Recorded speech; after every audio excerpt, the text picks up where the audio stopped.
A gente falando sobre, né, a caridade, enfim, esse ato, né, que você teve nesse momento, me lembrou a questão do dízimo também, que muitas pessoas ficam ainda confusas sobre o que a Bíblia nos diz, que devemos, né, doar o nosso dízimo do nosso trabalho.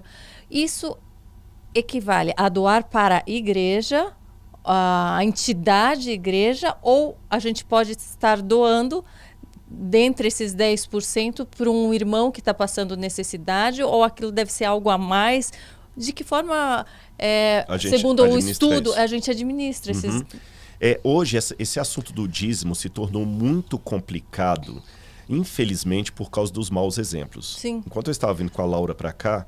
Porque hoje em dia as pessoas às vezes ficam com medo de dar na igreja e para onde vai parar esse dinheiro, do que para dar para uma pessoa específica que está vendo, que está precisando, que é do seu convívio às vezes. Exatamente. Né? A gente que lida com o evangelho, com a proclamação da palavra de Deus, tem que tomar muito cuidado. Quando eu estava vindo com a Laura para cá, a gente estava falando sobre isso. Porque suponhamos que, sei lá, um ator de Hollywood aí, o paparazzo vê aquele ator ali saindo de um motel com uma garota de programa.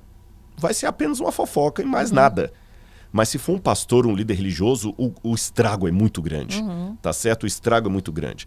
Você que conhece o mundo midiático, né? As pessoas estão aí vivendo a vida deles, ninguém tem nada a ver com isso. Mas aqui não, as pessoas estão esperando algo mais de nós. Sim. E quando tem um escândalo no mundo religioso, escândalo dito em nome de Deus, o estrago é muito grande. E como infelizmente alguns líderes se apropriam do dízimo para enriquecimento ilícito e tudo mais, muitas pessoas ficam com um pé atrás. Mas vamos ao que a Bíblia diz. A Bíblia estabelece o seguinte, pela versão bíblica, o dízimo não é algo que você dá ou doa, é algo que você devolve. Quando Deus colocou ali Abraão, por exemplo, ele devolveu o dízimo para Melquisedeque, que ele reconheceu como um sacerdote de Deus. Então a gente vê que é uma prática que já havia antes de Moisés. Sim. E na época que as 12 tribos foram colocadas ali em Israel, Deus fez uma coisa interessante. O plano de Deus era que o povo não tivesse rei, nem líder, a não ser o próprio Deus. Então Deus colocou o seguinte, a capital de vocês será onde estiver o meu santuário. Antes de Davi conquistar Jerusalém, o santuário ficava em Siló, ou Shiló, como dizia em hebraico. E todos os anos as pessoas teriam que vir, pelo menos numa das 3 festas principais dos judeus. A Pessah, que é a Páscoa, o Shavuot, que é a festa das semanas, e o Sukkot, que é a festa das tendas. Sukkot é tendas. Eu queria falar tendas, barracas, né? Então você tem, ou dos tabernáculos, como dizem. A festa da Páscoa nós sabemos como é. A festa das semanas, Shavuot, era o Pentecostes. E a das cabanas, ou das tendas, era uma maneira do povo sempre lembrar, quando eles passassem a morar em casas de alvenaria, que os ancestrais moraram em tendas. Uma forma de mostrar humildade, sim, sabe? Sim. Muito bonito isso. Então essas 3 festas, o povo tinha que peregrinar até o santuário em Shiló.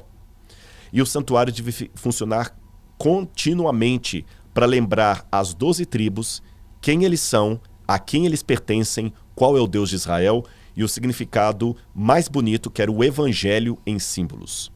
Agora, como é que esse santuário deveria funcionar? Ele deveria funcionar com pessoas que se dedicassem 24 horas para aquilo. Agora, levando em consideração que era uma população agrícola...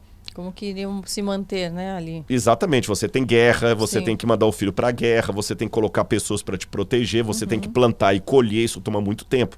Então Deus decidiu o seguinte, a tribo de Levi, que é a tribo dos filhos de Aharon, a tribo de Levi vai cuidar do santuário.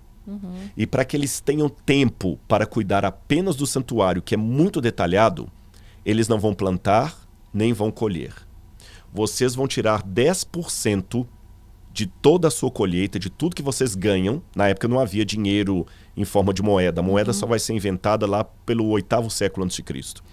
Vocês vão tirar 10% de tudo e levar para o santuário para a manutenção daqueles que trabalham na obra, na tribo de Levi. Então eles levavam de que forma? Levavam em forma de cereais, ou em forma de animais, ou em forma de ciclos de prata.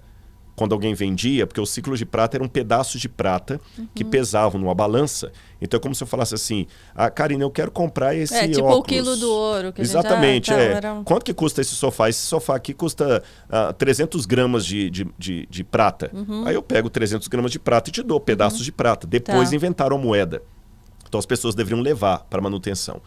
E os da tribo de Levi, para não se enriquecerem, eram os únicos que não tiveram uma terra para eles. Eles viviam sustentados dos dízimos que os outros davam. Com o passar do tempo, na época de Malaquias, Deus advertiu ao povo: vocês me roubam. E vocês perguntam, em que nós te roubamos? Nos dízimos e nas ofertas. Ele fala, trazei os dízimos à casa do tesouro, para que fique cheia a minha casa. Qual era a casa do tesouro? O templo, que eles estavam reconstruindo, o templo. Na época de Jesus, havia o shekel do templo. E Jesus nunca se opôs a isso. Já havia a questão de impostos e tudo? Havia impostos, e o imposto era separado do dízimo. Não fazia parte. Não fazia parte. Aí, quando vem o Novo Testamento, o dízimo continua. Tanto é que o dízimo continua que Paulo fala o seguinte, eu tenho o direito de viver do dízimo. Mas como Paulo tinha um problema ali, que muita gente não aceitava o apostolado de Paulo por causa do passado dele, Paulo falou, olha, para evitar confusão, eu vou ficar trabalhando em tendas, fazendo tendas como eu sempre fiz, mas eu teria o direito de viver do evangelho, viver do dízimo. Quem prega o evangelho tem o direito de viver dele, dizia Paulo. E as igrejas cristãs sempre tiveram o dízimo. Então a função do dízimo é a manutenção da obra de Deus. Então, elencando, qual seria o fator básico para o dízimo? Pagar a líderes, pastores, missionários, ajudar pessoas que estão na janela 1040. O que é a janela 1040? Quando você pega o mapa mundi e faz ali os quadrantes e tudo mais, a janela 1040 equivale justamente àquela porção do planeta Terra onde a maior parte das pessoas não são cristãs, onde é proibido pregar o evangelho. Então as pessoas vão ali e elas podem viver do dízimo. Missionários que são enviados, médicos missionários que deixam a vida profissional de médico aqui para ser um médico em algum país como a Etiópia, por exemplo, ou até no Brasil. Então, veja bem, um médico missionário. Está fazendo a caridade, mas o dinheiro está pagando a ele. E as igrejas também podem pegar esse dinheiro do dízimo que elas recebem e transformar isso numa caridade institucional, por exemplo. Por exemplo, eu posso dar o exemplo da própria igreja adventista. As escolas adventistas, elas não têm o preço da mensalidade que custaria normalmente. Porque uma parte dos gastos de uma escola, do UNASP, por exemplo, onde eu estudo, são subsidiadas pelo dízimo. Por exemplo, os professores de teologia, para que a mensalidade dos alunos fique mais barata. Você está entendendo? Porque na conta não fecha, só com a mensalidade não fecha. Estou falando com conhecimento de causa. Então ajuda. E nesse aspecto, por exemplo, eu, Rodrigo, eu prego em muitas igrejas. Já preguei em Igreja Batista, Assembleia de Deus, Batista do Calvário, Getsemane, Metodista. E muitas vezes os irmãos perguntam assim, quanto que é o seu sermão? Eu não cobro. A única coisa que eu peço para ir pregar lá é a passagem de avião, se for um lugar longe, ou a gasolina do carro, se for um lugar que dá para ir de carro, e um hotel para ficar, para você ter um pouco de privacidade. Mas eu não cobro. Às vezes, ao caso de algum lugar ou outro, alguma igreja dá uma camisa de presente, alguma coisa assim, mas não faz parte de eu sou proibido até pela igreja de cobrar. Mas e daí como que você vive? Como você paga aí que é o as suas interessante. coisas? Como nós temos os dízimos, pelo menos o sistema que eu trabalho é assim. Esse dízimo ele tem uma divisão? Tem uma divisão. Acontece assim. Esse no formato adventista, mas há outros formatos, tá? Sim. O dízimo não fica na igreja local. Então você tem uma igrejinha lá em Bode de Dentro, na cidade de Bode de Dentro. Uma cidadezinha desse tamanhozinho que tem meia dúzia de pessoas, tem uma igreja lá.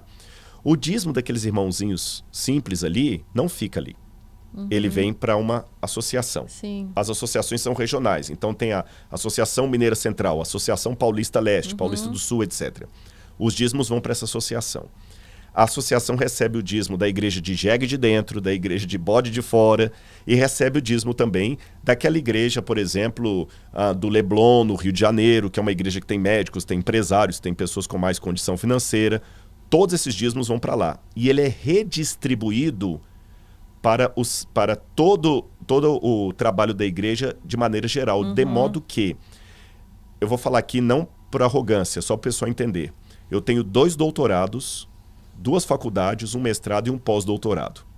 Mas o meu salário não é maior do que o salário de um pastor que está trabalhando lá no interior do Tocantins. Você está entendendo? Isso é só no caso do missionário, do pastor, ou também outras profissões relacionadas, por exemplo, uma cantora pode gospel, ter, claro. ela pode ter, ela depende do dízimo, não? Depende. Ou ela pode cobrar pelo trabalho dela? Aí depende, aí tem uma diferençazinha. No caso dos pastores ou líderes da igreja, por exemplo, às vezes tem um contador que ele está trabalhando na obra. Sim. Ele é um contador da igreja, de dedicação exclusiva. Quando é assim também, por exemplo, eu não posso ter um salário adicional, porque a igreja já me dá. Então, eu revelo para vocês aqui. Eu faço consultoria para uma rede de televisão que não é adventista, para novelas, e o salário que essa rede me paga é maior do que o salário que eu recebo da igreja adventista, mas eu devolvo 100% para a igreja. 100%, não ficou nenhum tostão.